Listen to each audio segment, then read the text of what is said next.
What's going on, everybody? It's JD, and I'm back with another video. Just out here in my backyard, enjoying some of this nature and this beautiful Pacific Northwest weather. Um, so I got a lot of requests to share my opinion on the Yeezy 2 debacle, if you will. And I'm going to do that right now just because my man PTC over at We Are the Trend actually made a video a few days ago sharing his insight, his opinion on the whole Yeezy 2 release and all of that good stuff. So I wanted to go ahead and drop a vid response to my man. So if you don't know who he is, I'll leave a link as always to his channel down in the description below. It's PTC, and his channel is We Are the Trend. You can also follow him over on Twitter at We Are the Trend. So there's a couple of topics that I want to touch on, so I'm gonna try and get through this quickly. I'm gonna try and keep y'all here for hopefully less than 10 minutes on this one. So the Twitter RSVP system, it had a lot to do with who actually was able to make a pickup and who wasn't. But the biggest thing that I was able to pull out of it, whether you think it's a good system, bad system, whatever, there is a human element involved. Okay, when you send, when they send that tweet out and you respond with your direct message, there is a person on the other end of that tweet. They are receiving it, and they're the ones who are sending out those confirmation, tweets in return.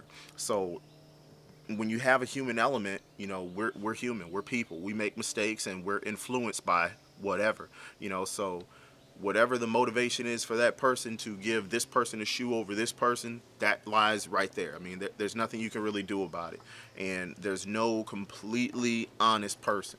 We're human, we're going to have our own outside influences. So a little birdie told me, I got a partner up at Nike Town, and he said they're actually working on getting some sort of automated system so they can actually remove that human element from the process. I don't know if that's the right or the wrong direction, but it's something different, and you can't fault them for trying something because they have changed the system once already. You used to have to put in some sort of identifying number, last for your social, driver's license number, whatever. But they got rid of that because people complained that it, infringes on their privacy and all that. Too much personal information given out. I, for one, agree. Being in the military, I know how powerful your social security number can be. So I'm glad they got rid of that. So they did that, and now they're looking to go in a different direction. I've heard a lot of people say, get rid of the direct message thing. Why not just make it a public tweet so that you can type in that hashtag and you can actually see who sent in their tweet, and what time it came in, so on and so forth. I think that's a good idea. And feed that information up. I mean, if you've got an idea like that, let somebody know. As far as the auctions and raffles go, I'm not going to jump on that, big conspiracy theory, what was going on at 21 Mercer. I wasn't there. I didn't try to get the shoe, so I can't really speak on it. Oh, yeah, I forgot to tell you guys. No, I did not get the Yeezy 2. No, I did not try to get the Yeezy 2. No, I did not want the Yeezy 2. Anybody that knows me knows that, from the second I saw the pictures when they first were released months and months and months ago, I said I didn't like the shoe. Different strokes for different folks. I prefer the Yeezy 1 over the Yeezy 2. I just think it's a better looking shoe, period. So I wasn't going to flip-flop on it and try and get it at the last second because that's just not how I get down. So I'm not saying it's a bad looking shoe. I mean, it's a decent looking pair of kicks, but it's just not for me. It doesn't fit, with what I want to do, what direction I want to take my shoe game in. For the ones that did do auctions, it's unfortunate if you don't have pockets deep enough to, facilitate doing an auction. It is what it is. The biggest rollers are going to win those. There's nothing you can do about it. For the raffles, for those that, took the proceeds from that raffle and donated it to a children's hospital, a local charity, whatever, okay, that's cool. But I don't really like the auction idea. I mean, I'm sorry, the raffle idea. It is what it is. But the response is always going to be, well, what would you do? How would you do it? And that's a whole nother topic.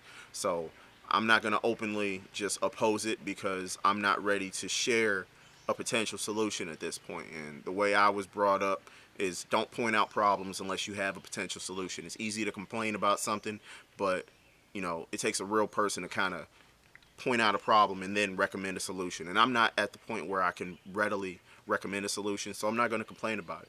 So next thing I want to talk about is price versus value versus worth.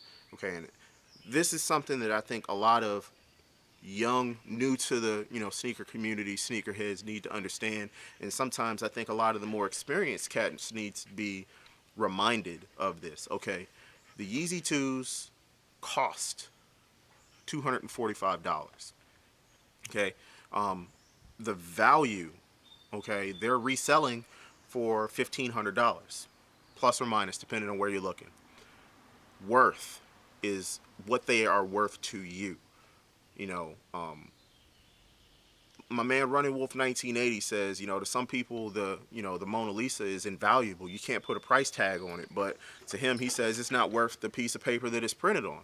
And that's the kind of perspective that you need to understand, because what that shoe is worth to you is not worth to somebody else, or it may be worth more to them. You know, is it worth putting your entire life on hold for like a week? 2 months ago, there were people camping out and they didn't even have a release date for the shoe yet. Okay, check my old videos. You'll see a video that I made on this very same topic.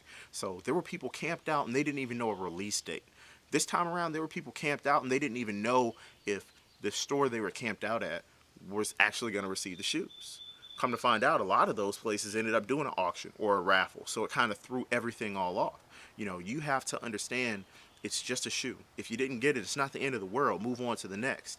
But at the same time, I think a lot of people put too much worth on these kicks, and I'm not talking monetary value. When it makes you neglect your entire life and just put everything else on hold. Okay, if you take a couple days off work, cool. But if you skip in school or you just don't go to work just so you can get this pair, that's a problem. You know what I'm saying? So remember that price versus value versus worth.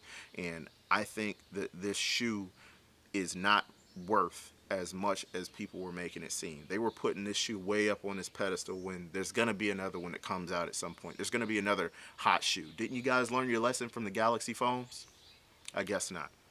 But I will say, at least there weren't people out there getting their heads lumped up like during the Galaxy phone release, during the Concords release. At least we were able to handle ourselves as, sneaker connoisseurs. We were able to handle ourselves with a little more class this time around, okay? So I can't say that is the one positive thing that I did see out of this release. People weren't going nuts, fighting, stabbing, shooting, robbing for this shoe. So I can say that is a good thing. Next thing I want to talk about is Yeezy 1 hype. A lot of that hype from the Yeezy 1 did, in my opinion, carry over to this one. All right. Everybody heard Yeezy 2 was coming out that may or may not have gotten a Yeezy 1, and it's like, man, I'm going to get this one because I wasn't able to get that one. All right, that's cool. But do you even like this one? A lot of people, I feel like, they were just getting it just to get it. I think that's a problem, and I do believe that the sales were driven by the hype created from the Yeezy 1, just like this Miami Vice LeBron 9. Everybody was thinking it was going to be just like the South Beach LeBron 8, and they just went and scooped them up just like sheep. Yep, new South Beach, gotta get it. Another pair of Yeezys, gotta get it.